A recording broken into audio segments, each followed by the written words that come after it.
Fast टिफिनसाठी किंवा स्नॅक्ससाठी एक option म्हणून रव्याच्या पोळ्याची मी एक रेसिपी घेऊन आलेली आहे. त्याच्यासाठी आपण रवा ऑलरेडी थोडंसं पाणी टाकून एक 10 ते 15 मिनटं बाजूला भिजत ठेवायचं. आणि आता मी घेते भाज्या. तुम्ही तुमच्या आवडीनुसार कोणत्याही भाज्या घेऊ शकता. मी इथे घेतलेला आहे कांदा, कोथिंबीर, मिरची आणि किसलेला दुधी भोपळा.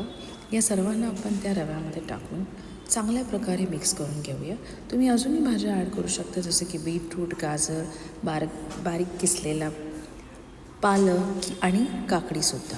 तीही अगदी उत्तम लागते. माझ्याकडे आता ते नाही आहेत आणि मला थोडीशी घाई आहे, म्हणून मी या पद्धतीने बनवत आहे.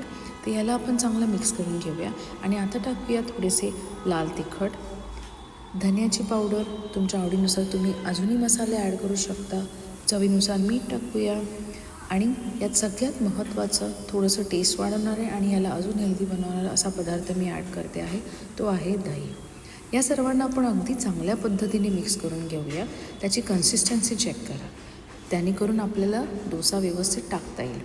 मी ह्याच्यात थोडंसं पाणी ॲड करून मला हवी त्या कन्सिस्टन्सी मी बनवते आहे, हे तुम्ही बघू शकता.